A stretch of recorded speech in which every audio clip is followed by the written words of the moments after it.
Hi everyone, nice to meet you today, just after Thanksgiving. And today we are very pleased to welcome Rajshekhar Chakraborty from Columbia University. Raj is an expert in plasma cell dyscrasia, so basically MGUS, smaller myeloma, multiple myeloma. Am I missing something in plasma cell dyscrasia, Raj?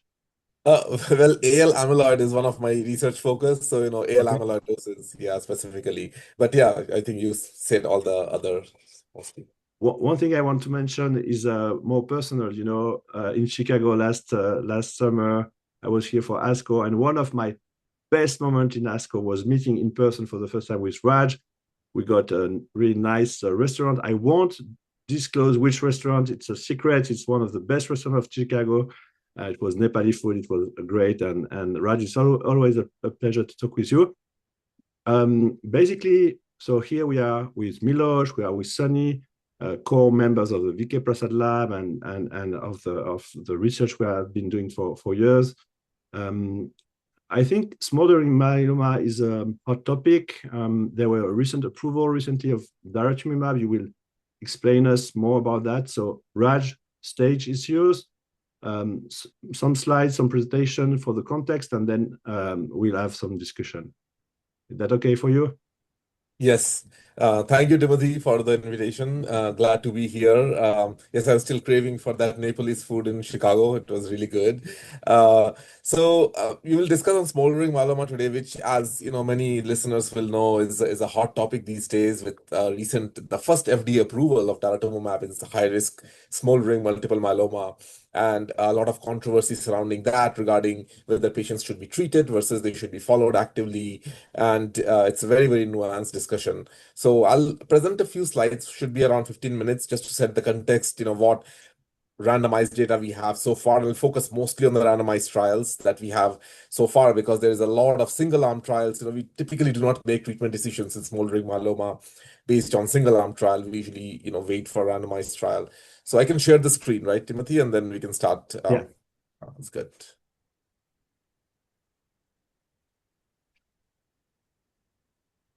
Yeah, we can see it nicely. Okay. So this is a talk that I gave recently to one of our CME presentations. So from the current slide. Okay. Yeah, very nice. Yeah. These are my disclosures. So just quickly, the spectrum of plasma cell disorders, I'll minimize this. So as the listeners will know, plasma cell disorders, it's a broad spectrum starting from MGUS all the way to relapsed refractory multiple myeloma and secondary plasma cell leukemia. And within that, we have MGUS, then smoldering myeloma, then myeloma. And now we know, based on a lot of translational studies, that most patients with smoldering myeloma, genomically, they're actually very similar to myeloma. It's just that they have not had end organ damage yet. So we don't, most patients, we don't treat them, but genomically, they are very close to myeloma. Whereas, of course, most patients with MGUS and about 10 to 20% of patients with smoldering myeloma, they are genomically MGUS, that is, they don't have any myeloma defining genomic events. And when you look at like the 5-year progression in these patients, without treatment, those with genomic MGUS, they have a 5-year progression of almost 0%. So clinically, it is validated as well. Whereas those who have genomic myeloma, which, of course, includes multiple myeloma and most of smoldering myeloma. So if you look at, genomic myeloma, patients who are in the smoldering category, they, of course, have a much higher 5-year risk of progression to myeloma. It's not 100% though, it's about, I believe, around 60% or something. So it's not 100%. So there's still a lot of patients, with genomic myeloma who do not progress to end organ damage. It's important to keep in mind. Regarding the definitions, I think the biggest thing, for this discussion will be smoldering myeloma. So the way we define it currently is M spike of more than 3 or bone marrow plasma cells of more than 10%. And of course, the patients should not have any slim graft features.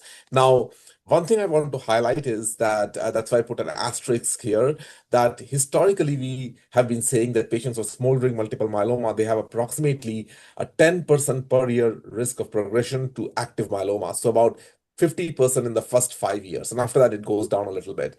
But these data, they come from patients who were diagnosed between 1970 and 1995. So very, very old data. And as we know that now we have more advanced imaging, we are doing, blood tests more frequently, including SPEP, UPEP. So we are catching these patients much earlier. And there will be a paper that will be out soon in one of the good, hematology journals, showing that the risk of progression is actually much lower these days. It's not out yet, that paper, but it's much lower. And that's what our clinical feeling is, that it's no longer 10% per year in the first 5 years.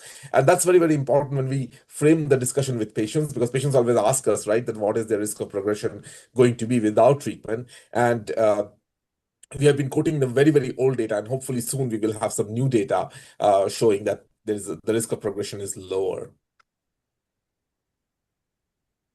Then another key point here, that for detecting a baseline disease burden in myeloma, we have very, very good data now showing that MRI, whether it be whole body MRI or MRI spine pelvis, is much more sensitive compared to PET-CT. And this is a large meta-analysis that was published recently showing that sensitivity of MRI is about 91%, and for PET-CT is about 81%. So about 10% difference. So much higher sensitivity for MRI, which is currently the gold standard for baseline imaging before securing a diagnosis of smoldering myeloma. We should not be able to label a patient as smoldering myeloma without doing a baseline whole body MRI, or at least an MRI spine pelvis, because these patients, if we do a PET-CT or a whole body CT, we could be missing a focal lesion. And if, let's say, they are going on a smoldering trial and they are accidentally being randomized to a control arm, they have active myeloma, but they're not being given treatment, that would be unethical. So MRI should really be a routine standard of care baseline imaging for smoldering myeloma.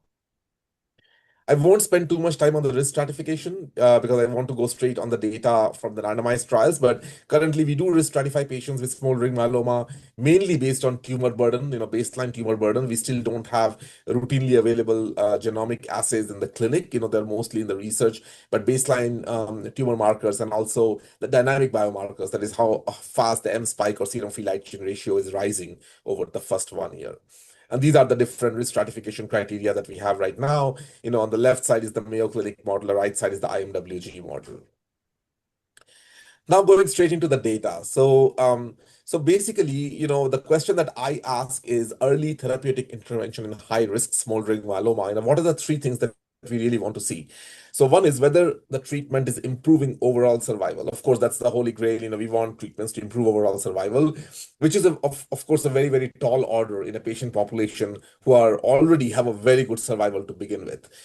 So first of all is, will there be an improved overall survival? The second is, if not, then at least is the treatment preventing morbid progression compared to active surveillance alone? And by morbid progression, I mean, for example, irreversible renal damage, or fractures or painful bone lesions or cardiac amyloidosis. So these are the things that, even if they are treated, sometimes they could lead to some morbidity lifelong for patients. And we, of course, don't want that, right? So is the treatment preventing morbid progression? And third is, let's say if the treatment is not doing any of that, is the treatment curing or eliminating the clone completely with a finite duration of therapy and without, unacceptable toxicity? Of course, for example, the currently available CAR-Ts, it might eliminate the clone, but they have toxicities, including a small risk of, Parkinsonism, for example, which will be unacceptable for an asymptomatic patient population. So without unacceptable toxicity, can it cure or eliminate the clone? So that, I think, I will also consider using a treatment if it can, because otherwise patients will have to be monitored closely for a long time, and many patients will progress to myeloma. So that's another consideration. So these are the three things. I'm happy to discuss that at the end. Reasonable people can disagree that, maybe one of them is not enough for somebody to treat a patient. So quickly going over the two randomized trials before we go on to the Aquila trial. So this was one of the earliest randomized trials in the modern era in smoldering myeloma, which was a QueerDex trial, which compared lenalidomide dexamethasone or Lendex versus observation. It was a phase 3 randomized trial, but the sample size you can see was not too high. Randomizing patients to Revlimid versus observation, and the high risk was defined by an older risk stratification score, and advanced imaging was not required at trial enrollment. So skeletal survey was enough, to rule out active myeloma. So you can imagine that many patients went in this trial who would now be classified as multiple myeloma. So it does not really, apply to contemporary patients. And this trial actually had a positive signal for both progression-free survival and overall survival. PFS was the primary endpoint of the trial. OS was not, but you can see it significantly improved both PFS and OS. So on face value, it seems like a very positive trial. But why it didn't change practice? So there were several issues with this trial. One is, this was patients enrolled in this trial before the 2014 diagnostic changes. So patients with slim criteria went into this trial who would now be classified as myeloma, and it would of course be unethical to randomize them to observation anymore. Then this trial used skeletal survey, not advanced imaging. It was not powered for overall survival. Then, as we all know, Revlimid has some toxicities, especially symptomatic side effects, and there is a small risk of secondary cancers, which can be unacceptable even if the risk is very small in an asymptomatic population, some of whom may never require treatment, even if they are left to observation alone. Then I think the biggest thing was the control arm concerns. So only about 28% of patients received LEN at progression, and there was no surveillance imaging performed in the control arm. So basically, because of the suboptimal treatment post-progression, that limits the interpretation for overall survival, in this context. And nowadays, we have much better treatments, much better therapies at progression. So if we go back to the curves here, so it doesn't really meet in my mind any of the three. So one is, does it improve overall survival? Although the curves show that the overall survival was better with Revlimid, we don't really know whether it improves overall survival compared to observing patients or actively surveilling those patients and giving them an appropriate treatment when they progress to myeloma. So basically, Revlimid now versus Revlimid later. It did not answer that question. Second is, does it prevent morbid progression? We don't know. This trial did not really provide the breakdown of the progression events. And number three is, does it cure or eliminate the clone? And clearly not. You can see there is no plateau in the curve. The curve keeps falling. So patients are progressing, it's just delaying the progression. So it doesn't really, in my mind, it doesn't really fit any of those three criteria, and definitely not enough to change treatment. And it didn't change treatment, thankfully. Then the next trial was the ECOG trial. It was run in the US, the E3A06 trial, which was Revlimid versus observation. So this trial was initially designed for a trial for high-risk smoldering multiple myeloma, but later on there was a amendment to include all comers due to slow accrual, and patients were randomized to Revlimid versus observation until progression. And in this trial, you can see there was a small PFS benefit, which was primarily driven by the high risk group, and there was no overall survival benefit. And here you can see that in the low and the intermediate risk smoldering, there was no PFS benefit, and all of the PFS benefit was predominantly in the high risk group. So again, even this trial did not change practice. And we actually ran a survey in 2023, led by Dr. Mohyuddin and Dr. Darman, where we surveyed mostly academic clinicians, based on these two RCTs and the other totality of the data, that whether they would treat a patient with high-risk smoldering myeloma, and about 92% recommended against routine treatment. So again, in this trial, there was no surveillance imaging in the control arm. Did LEN prevent asymptomatic imaging findings or actual morbidity? We don't really know, although they did provide a breakdown, but it wasn't clear, whether lenalidomide really prevented, morbid findings. And as far as the primary endpoint was concerned, this trial was not powered for overall survival. There was no, the curves did not split until the latest follow-up. And one patient in the safety running of the trial actually had developed MDS AML, which could be secondary to lenalidomide, given we know that it carries a secondary malignancy risk. So because of all of that, it was also not enough to change practice. Now, we'll go to Aquila trial, which is the topic of discussion today. So just to give a background, in this trial, patients were randomized to Dara monotherapy versus active monitoring. I think the control arm of active monitoring was appropriate here, given that when the trial was designed, and to some extent even now, active monitoring is considered very reasonable for this patient population. And the Dara monotherapy was given for a total of 3 years. And this trial included patients with high-risk smoldering myeloma, but the criteria for defining high risk was very broad. So it kind of was a mishmash of 3 or 4 different criteria included together. I understand that they were trying to probably include as many patients as possible within the inclusion criteria, but it was not only high risk based on 20-20 model or the IMWG model, which we are currently using in clinical practice. And the primary endpoint was progression-free survival. It was a composite endpoint which included slim crab criteria. So one quick point I want to make here regarding the composite endpoint is, one of the I would say things that we learn over and over regarding appropriateness of composite endpoints is that the components of the composite should be, roughly equally clinically meaningful. For example, if you look at the MACE, the cardiology composite endpoints where you have, major adverse cardiovascular events, for example, an MI or a stroke or death, all three we would agree that they are, clinically meaningful events. But here we have slim crab criteria and death. So of course, death is much more clinically meaningful than patient with a serum free light chain ratio of more than 100, or even if you look within the slim crab, a patient who has a fracture, that's much more clinically meaningful than someone with an asymptomatic, bone marrow plasma cell of more than 60% or a serum free light chain ratio of more than 100. So in my mind, this primary endpoint of PFS, including all the slim crab criteria, is not really clinically appropriate, given that it doesn't really generate a patient-centered evidence. And if we go back, in the ECOG trial, the one that I just showed, in this trial, for example, the progression to crab criteria was the primary endpoint, whereas, here they had the entire slim crab criteria was included. Some of the key design features here were the surveillance imaging was performed in the control arm. Although one might argue the surveillance imaging here was not like, every 6 month or every 12-month whole body diffusion weighted MRI, which we would currently do in the US. But nevertheless, patients were followed actively. It was not just observation. And to the author's credit, they did provide granular data on the mode of progression in these patients. So on face value, you can see this was a positive trial with the progression-free survival being better in DARA arm compared to active monitoring. However, if you look a little bit deeper, into the results, you can see here that I kind of broke down the components of the composite here. And one important thing to keep in mind is some patients may have had more than one. For example, some patients may have had like serum free light chain ratio of more than 100, along with anemia, for example. And here you can see that about 41% of all the events was serum free light chain ratio of more than 100, which we don't have to time into go into that today, but that by itself is one of the most problematic slim criteria, where there has been a lot of criticism over the years that many of these patients we actually don't treat, even though they meet criteria for myeloma, because data has emerged showing that their risk of progression to CRAB is actually much lower than was initially thought.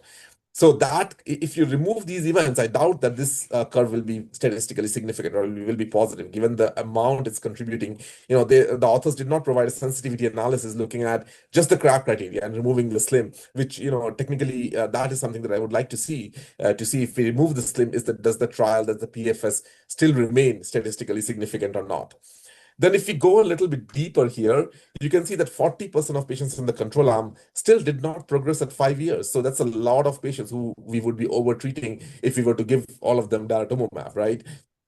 And then 20% of patients in the DARA arm, they progressed within 1 year, roughly about 20, I think 15 to 20%.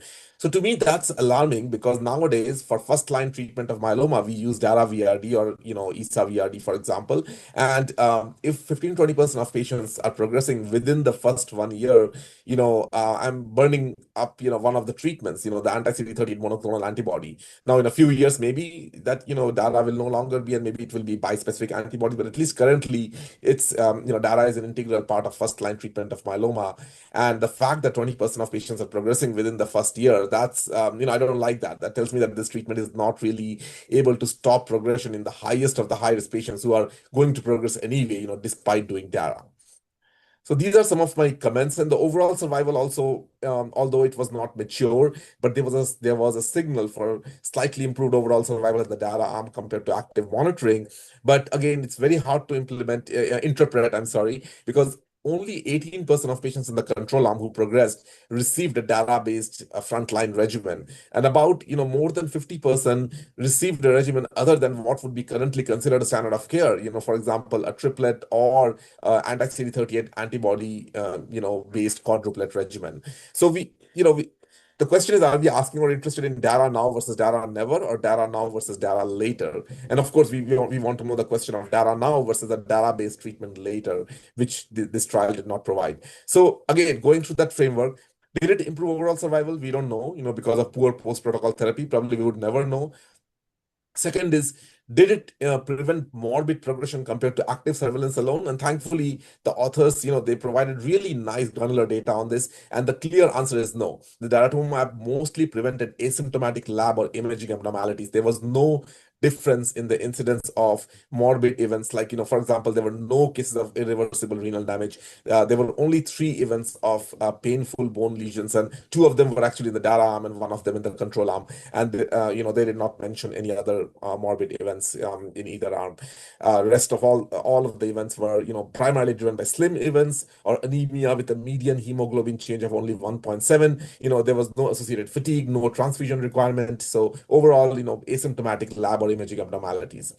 The third is, does it cure or eliminate the clone with a finite duration therapy without unacceptable toxicity? And I would say no, because if we look at the PFS curve here, there is again no tail, and we know that the single agent data will likely not be able to cure a genomically complex disease like smoldering myeloma, which is, genomically very similar to myeloma. We would not expect data to cure this, and you can see that it's merely delaying the progression, not really, halting the progression for a prolonged period of time. And finally, any safety concerns? And I would say data is overall well tolerated. The grade 3 or higher infection rate was higher, was 17% in the data arm versus 5% in the control arm. But there were no concerning events like grade 5 events. And overall, from our clinical experience, we know the data is probably one of the best tolerated treatments for myeloma available.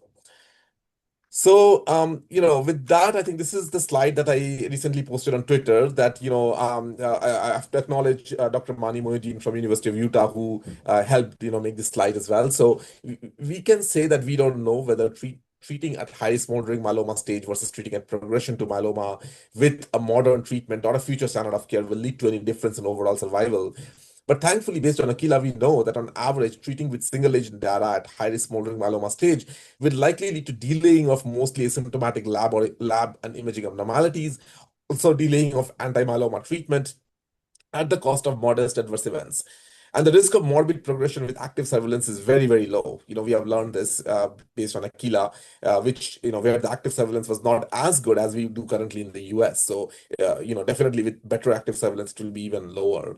And after a complex and nuanced discussion, I would say that, most of my patients would still want active surveillance. However, there are some patients, who may have a major life event coming up and they really want to delay initiation of that anti-myeloma therapy, and they're okay with, single agent data. And I think in those situations, it's reasonable. I do prefer single agent data over Revlimid, given there is no signal for late toxicities with data like secondary malignancies, which in my mind would be really unacceptable in an asymptomatic patient population. And last, I would like to give a plug on the Spotlight trial. This is being led by, again, Dr. Mohiuddin at University of Utah. We are participating in it in many centers across the US. It's a decentralized trial where patients with high-risk smoldering multiple myeloma, they undergo, quite rigorous active surveillance. And our primary endpoint is the rate of morbid progression events at 2 years. And, overall, I would say that since no randomized trials currently, in the US or globally, to my knowledge at least, are using the control arm as active surveillance anymore. This will generate a unique data as to the contemporary smoldering myeloma patients, what is the natural history with active surveillance in the absence of any treatment. So please, consider referring patients to this trial if you have any in your practice. It's very decentralized. With that, I'll stop and I'm happy to discuss. I don't want to take up, more time with the slide presentation. Thank you. Thanks a lot, Raj. It was very clear. I have some questions, but maybe Milosh and Sunny, you can start. Milosh. Yes. Active surveillance includes once yearly bone marrow biopsies. For your patients on DARA, the few who are on it, how often do you do bone marrow biopsies for them? So that's a good question. So active surveillance, so normally when I do active surveillance in the clinic, I will not routinely do once a year bone marrow biopsies unless I'm seeing an evolving phenotype, like the M spike is rising or freedom free lichens ratio is rising. Even in Spotlight trial, it is kind of optional. So I have not treated any patient with data who has reached the 1 year mark yet. So, I haven't faced a situation, but in the trial, I have to look back, to be honest, in the protocol. I don't remember if in the trial if once a year bone marrow biopsy was mandated in the data arm or it was left to the clinician judgment. But routinely, we would not do it unless there is a rise in the biomarkers. Because one of the trade-offs that would be maybe worth having is, okay, you're on DARA, but at least you won't go through all the extra diagnosis and maybe save a clinic visit or two from the surveillance standpoint. It Yeah. would be on the plus side of getting there.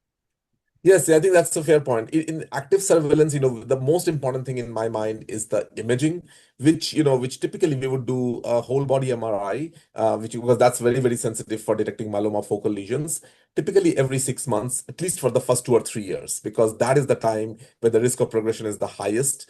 And even if you're on DARA, maybe you can argue, yeah, that, you don't need to do it every 6 months, but, as you know, that even on DARA, 20% of patients still progressing in the first 1 year. So, you still need to be careful because the response rate with DARA is not that high. And that's where if we had a drug which was 10 times better than DARA, like a bispecific antibody, then that case might have been much stronger, to do something. Yeah. And a question comes to mind naturally. You said 20% of patients progress on DARA in the first year. What do they get? Do they continue DARA? Do they not continue DARA? That's one question. And the other is, what is the disease phenotype? I'd be concerned about chronic DARA providing like a survival, modifying the cells that do progress. It's kind of a selection to more aggressive clones, which you can see. I mean, it's not a perfect parallel, but CLL progression on ibrutinib, the phenotype tends to be much worse. Is there any data for SMM on DARA? So they did not provide that specific data. They just provided overall what patients received for second line and beyond. Because this was a global trial, many countries, still don't have DARA approved in first line. So in some countries they would have received like Cybody, Velcade, Cytox, and Dex. Some people may have received VRD, because they're still, technically sensitive to Velcade and Revlimid. But in the US, DARA VRD is the standard of care, and in Europe. So US and Europe both. But yeah, this trial enrolled at so many places. We don't know what they got, in the first year, those who progressed. Is there can you hear me? Yes. Okay, yeah. Is there a certain subpopulation in high-risk multiple myeloma where you would recommend DARA, even if it's not a patient preference or based on their preferences, based on the data?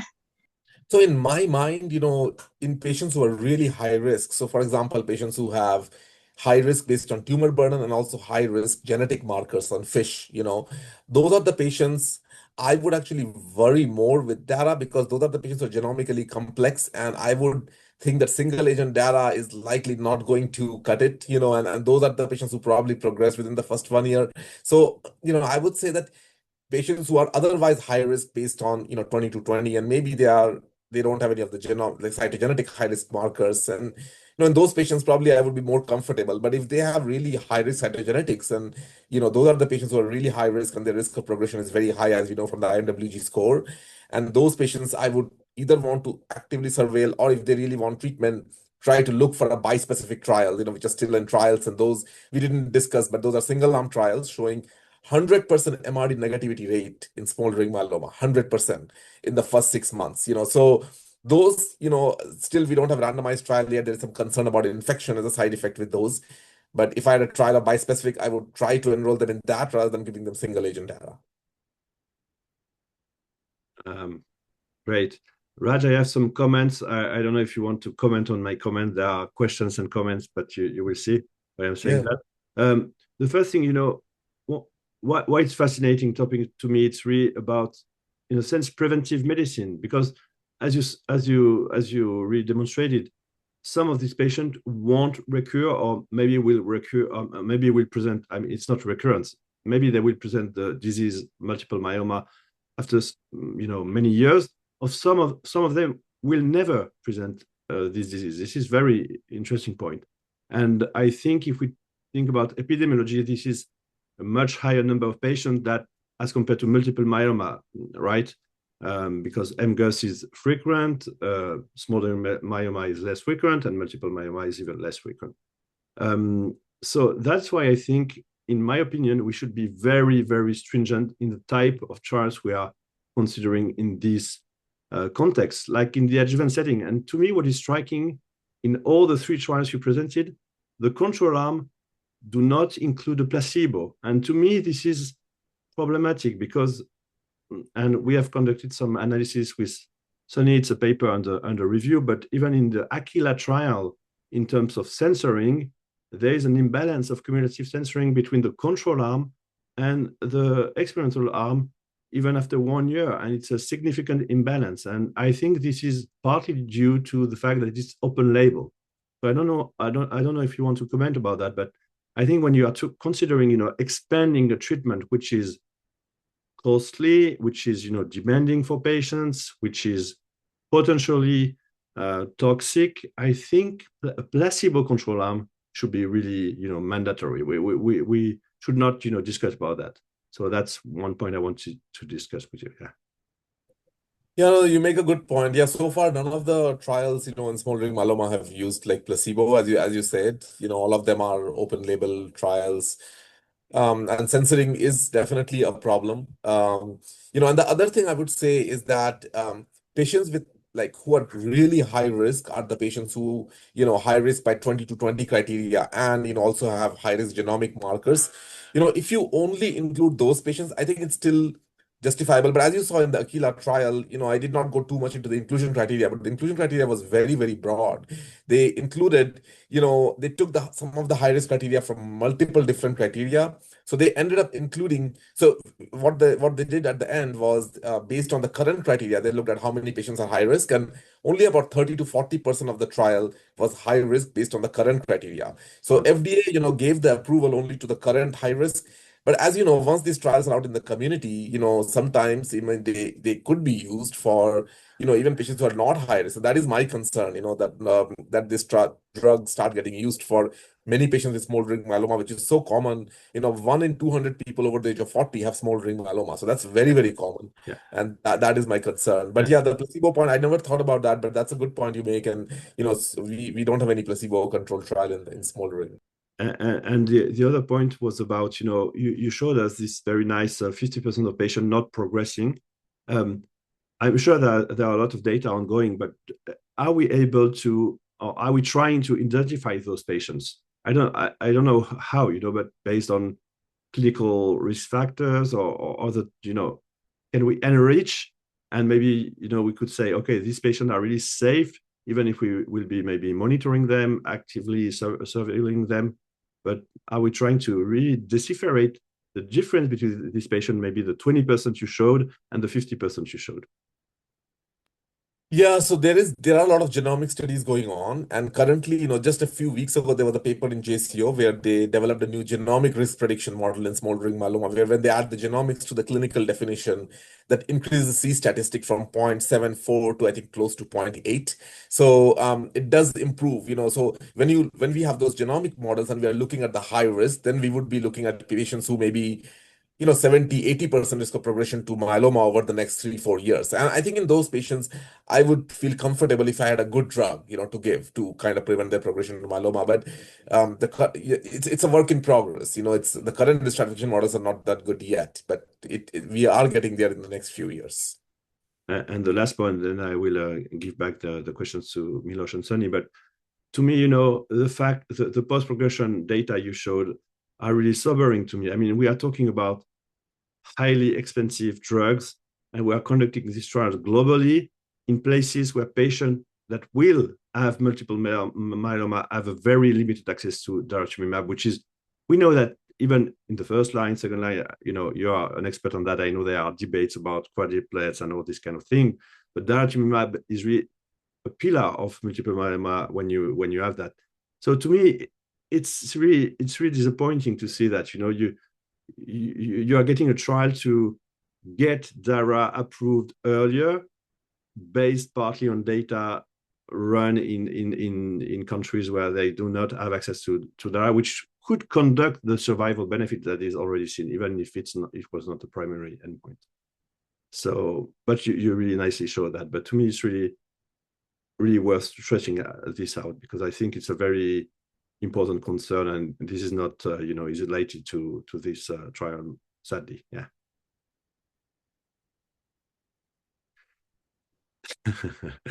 Yeah. I have one more question. Yeah. Go on, Sunny. So I agree with the composite endpoint, or first I agree that the FDA label just kind of for community oncologists that see many, many diseases, just FDA has now approved daratumumab in smoldering, high-risk smoldering myeloma. It's much easier to not really dig too much into the data and just say there is a possible survival benefit. Patients want to do something about it. They're very worried, so easy to just fall into the default of giving daratumumab. So that's very concerning, and we'll have to see how that evolves in clinical practice over time. But the composite endpoint, I think, is very not just the primary endpoint for this study, but I think the definition of myeloma itself is already a composite endpoint that is, creatinine can rise and fall, and it's sometimes hard to tell if it's purely due to myeloma. But so what would you think would be an ideal endpoint for a trial like this, looking at treatment for high-risk smoldering myeloma? I think, CRAB would be a reasonable endpoint. I mean, it's very hard to because within CRAB it's very hard to kind of split things apart. But I think CRAB or even MRI, within the SLIM, there is one endpoint which is focal lesion on MRI. I think that has stood the test of time. We know that patients with focal lesion on MRI, if you prospectively follow them, they will eventually develop lytic lesions. So I think that can stay. But the two which are problematic to me are especially the serum free reaction ratio more than 100, which was the most common component of the composite. We hopefully will have a paper coming out soon, on that. But serum free reaction ratio more than 100 is really those patients. Many clinicians even today, they don't treat them because many of them, the risk of progression is low. So I think CRAB would be reasonable, and maybe add the MRI. I think that would be a reasonable endpoint. And with add the progression to myeloma, if they have anemia, for example, a thorough workup to ensure it's not iron deficiency anemia or something other, common, because that was another criticism of the FDA at the ODAC, that patients who had anemia, data was not really provided on a nutritional workup to, how do you know that some of these anemias were not iron deficiency anemia, right? So. Thank you. So I don't know if there are any other questions. If not, Raj, I would have two kind of concluding questions. First, the trial you mentioned is only open in the US, right? The trial, this active surveillance trial? Yeah. I believe because of the logistical reasons, I have to ask, Mani, about that. But I think technically patients could come from elsewhere too, because it's a decentralized trial. But I think due to logistical reasons, so far only US centers have opened. Okay, and the last, you have other questions, Milosh and Sunny? I do have one. Let's say the goal is not to delay progression. Let's say the goal is, well, if you diagnose it early enough, maybe you can cure myeloma. And I think that's actually what many people are hoping for. And that's why we're doing all of these early diagnostic setups. If DARA is not enough, and it obviously is not, are there trials for bispecifics? Are there trials for CAR-T? Are there trials for auto in smoldering multiple myeloma, high risk smoldering multiple myeloma? And how do you feel about those? Yes, there are. So auto, I think that question has already been answered. There was a Spanish trial which had like intensive induction followed by auto, and the results were very disappointing. After patients went through all of that, at 4 years, the MRD negativity rate was only 20 to 30%. So it was definitely, I think that's out of question. With bispecific and CAR-T, there are trials, and I personally am more excited about bispecifics than CAR-T in this situation, because with the bispecific, we have two trials, again, very small number of patients, a single arm trial, but both kind of showed almost 100% MRD negativity rate at at 10 to minus 6. So will that translate into cure? We don't know, but just based on our experience so far with bispecifics, even if not cure, we think that it will likely lead to a very prolonged period of like quiescence, where they will not progress. So we would like to see at least 4 or 5 years of follow-up. And one criticism I have about some of the bispecific trial is they are doing it a finite duration, but almost like 2 years. I think it could be even decreased to like 6 months or even 1 year. 2 years also I think is a little bit too long, given the risk of infection risk, in this population, asymptomatic population. And CAR-T, there are single-arm trial, but with cilta-cel, which is the currently approved CAR-T in myeloma, and where we have a trial in smoldering, one of the problem is there is a small risk of delayed neurotoxicity, which again will be not palatable in a smoldering population. But as we have safer CAR-Ts, coming in the future, hopefully those will run trials. And so it will be, if it's really safe, then I think it will be very, very attractive. It's a one and done treatment, and maybe give you MRD negativity for 10 years, even if it's not curing. I think that will be very good. Yeah, and there is data for CD19 CAR Ts on persistence for 10 plus years. I haven't looked at cell-to-cell as persistent. So the maximum follow-up we have is 5 years so far. The manuscript that was published in JCO earlier this year, at 5 years, the PFS was 33%, but it's still too early to say whether there'll be a tail, because the median follow-up was just 5 years. So there was a lot of censoring. But are there still detectable circulating CAR T cells 5 years out? Oh, that's a good question. I don't think so. I think and I don't think that's really neat. That's what, I'm not an expert in myeloma CAR T, but from what, I've spoken to other experts, I feel like that most people think that it's not really needed to have circulating CAR T, because in most of the cases in cilta-cell, we do see circulating CAR Ts only for a short period of time, and then they completely disappear. But the patients are still in remission for many, many years. So many people think that it may not be needed, but patients were still MRD negative at 5 years, many patients. Great technical question. I recognize Milosh here. I think he has some background about that. Raj, one question I have is, here one worry we have is about overdiagnosis and overtreatment, in a sense. What I said is, is treating earlier for no benefit for at least a fraction of patients. Are you aware of other trials which are studying even earlier in non-high risk small myeloma, or even worse, in my opinion, worse, MGUS, saying, because MGUS is so frequent, and my worry is at some point, if we don't put some kind of common sense rules or very strict rules, even in the type of studies and trials we are running, my worry is at some point, we'll be trying to treat MGUS like preventive medicine. I mean, if it's good and if it's beneficial in terms of clinical outcome, I agree. But with the studies I see in high risk smaller myeloma, I have some concerns. What do you think? What do you know? So yes, unfortunately, there are a couple of them. Thankfully, I would say at least in the field currently, even people who are proponent of treatment is high risk smoldering, even they are, they will agree, I think that, I think many of them have spoken publicly that we should not be treating non-high risk smoldering or MGUS. But there are at least 2 or 3 trials come to my mind, all single arm, small, academic trials in non-high risk smoldering, and one trial in high-risk MGUS. So high-risk MGUS is like, low-risk smoldering. So the risk of progression at 2 years is, even in high-risk MGUS, I believe it's 10% or even less. So it's very, very low risk of progressing. But there is actually a trial of bispecific antibody in high-risk MGUS, which in my mind, I mean, it's a research question. They're studying in a trial, but I would definitely not enroll my high-risk MGUS patient in that trial. If I would recommend against it, given the risk of infection and the small risk of, severe infection in an otherwise patient population with very low risk of progressing to myeloma. And also, what is the answer you will get from being in this trial? That's a question, Yeah, I mean, we know that with bispecific MRD negativity will be 100%, but I don't care. Yeah, I don't care about MRD in that group, right? And I don't think it will even tell us whether it's cured, because we know that many of these patients don't progress anyway, right? And patients who are coming in this trial, so yeah, I agree that, it will be very, very tall. It will be of a tall order to show any kind of clinical benefit in randomized trial in those population. Another question, Raj. ASH is coming in a few days, I think, maybe 3 or 4 days.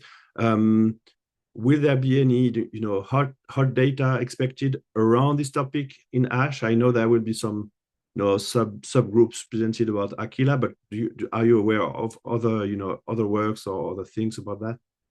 So in smoldering, actually, I did not see, any major other than the subgroup analysis of Aquila that really present. I did not see really any major, groundbreaking new abstracts. One abstract actually from the Greek group, which not on treatment, but I think it's another important point, is they looked at patients who were referred to their center for smoldering myeloma in University of Athens, which is a large center, of myeloma center there. And they looked at, they do routinely at baseline a whole body MRI, and diagnosis was upgraded from smoldering myeloma to myeloma based on the whole body MRI. So again, it speaks to the importance of doing a baseline MRI, which Aquila trial did, but some of the older smoldering trials did not do. And I think it should really be mandated that without, doing a baseline MRI, you cannot really go on a smoldering trial. So I think that was interesting. But other than that, I did not really see any other major updates. Thank you very much, Raj. I will just point out and highlight what really Sunny said. We have an approval, we have guidelines. So your kind of take and even your slide, I think this was the trigger when I invited you. I saw your slide with Mani, which was very nice. But to have this kind of explanation, commonsensical, very detailed, very granular, is really helpful for clinicians. And thank you for doing that. Professor Chakraborty, University of Columbia, New York, great work and great friendship. And thank you for doing that. Thank you so much. I don't know if you want to add some words and maybe concluding words. What would you advise to medical doctors or to oncologists, that are a bit hematology oncology that are a bit, puzzled or questioning what should they do? What would be your advice? Yeah, so I would say that, making this decision when we are seeing a new patient with smoldering myeloma, whether I should start treatment or not, it's a very complex decision. Although these patients are not that sick, but it's intellectually, it's a very, very complicated decision. But a couple of things I think especially for community oncologists is number one is there is no rush, right? Like you don't have any rush to start treatment like tomorrow. So, these patients, I think they should be at least referred to a myeloma center just for a one-time consultation, in the beginning, to just discuss the entire depth and breadth of the data and, kind of go over everything. So that's number one. The second thing is I would say that baseline imaging, very, very important that before you secure a diagnosed smoldering myeloma, you do a baseline imaging with a whole body MRI or at least a PET CT if patient has a pacemaker and cannot get an MRI, for example, at least a PET CT. And I think recently, there was a webinar that was done by ISEH, Dr. Mohammed Moti from France. He did with Dr. Dimopoulos, who was presenting author of the Aquila trial. And in Greece, I believe they also don't routinely treat smoldering myeloma. And he was asked, that what do you think a newly diagnosed smoldering myeloma should get?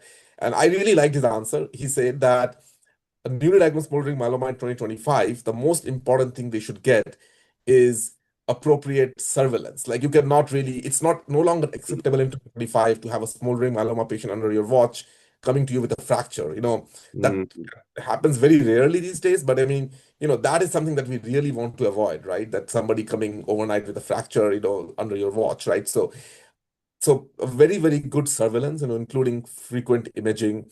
That is the most important thing. And maybe in the future, treatment in some patients, as the treatment evolves. Yeah. But, we have to make sure that there is active surveillance. And I think that's where maybe a referral to a myeloma center for a detailed evaluation and discussion of the depth and breadth of the data, and then close surveillance or treatment, whatever the patient chooses afterwards. Thanks for these very wise words. And I think very helpful for clinicians. And hope to see you soon, Raj. Bye. See you. Yeah, bye. Thank you all. Thanks.